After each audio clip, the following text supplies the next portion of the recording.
So guys, hello and welcome to a new video.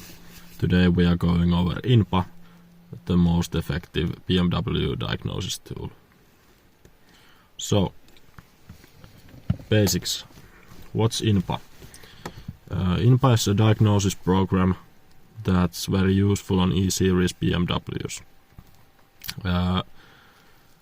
Using this program is pretty safe. It's just for diagnosing, so it won't do any harm to your car, and you can play around with this software pretty safely. What to start? So, on the top side you see two black dots. The battery black dot means that your cable is connected. The ignition black dot means that your ignition is on. So you want to make sure both of these dots are black when you start.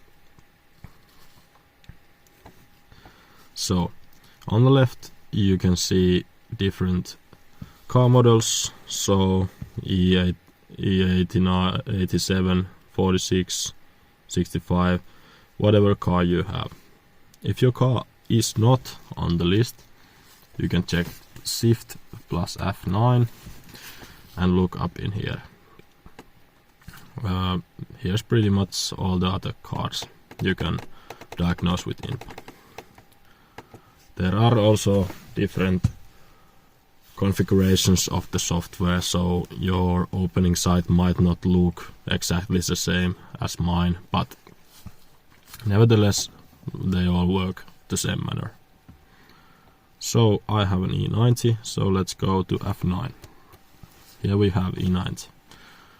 If you wanna do like a basic check, I would recommend you to select the first one, select E90 and press tabulator, go to functional jobs and press enter. These errors are common and they don't really mean anything that serious, it's just the language, because some of the software is in German and some is in English. So from here you can do a basic check with F4 error memory and F1 read.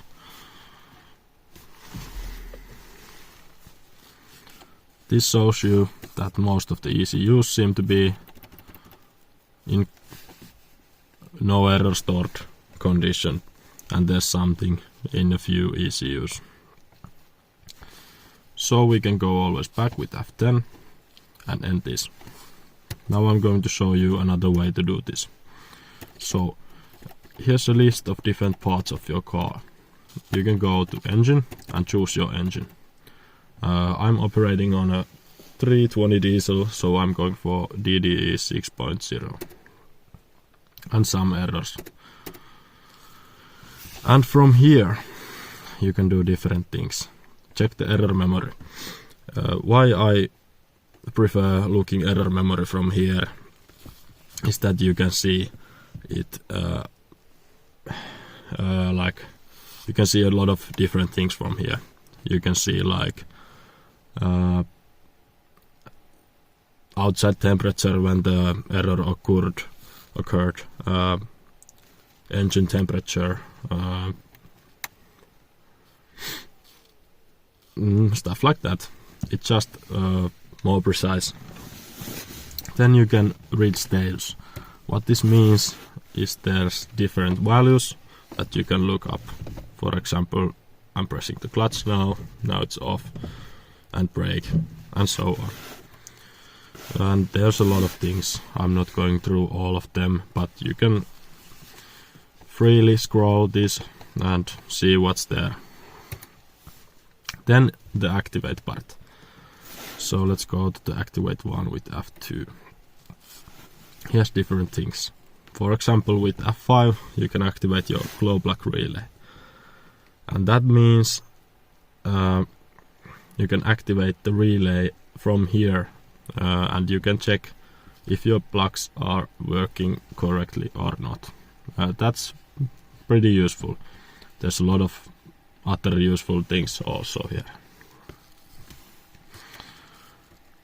So these three commands are pretty much the most important commands on INPA. I use this the most. Error memory, read status, activate. I want you to know that there is a lot of things in INPA, but this video is just for looking up the basics. So those 3 basic functions should do most of the work. And I suggest you to go through the INPA if you have one and look up what's in here. You can't do any harm pretty much. And just scroll around and see what's what. Thank you for watching, and new videos are about to come. This was just a demo, slight demo of INPA. See you in next one. Comment your thoughts below and subscribe if the information was useful to you.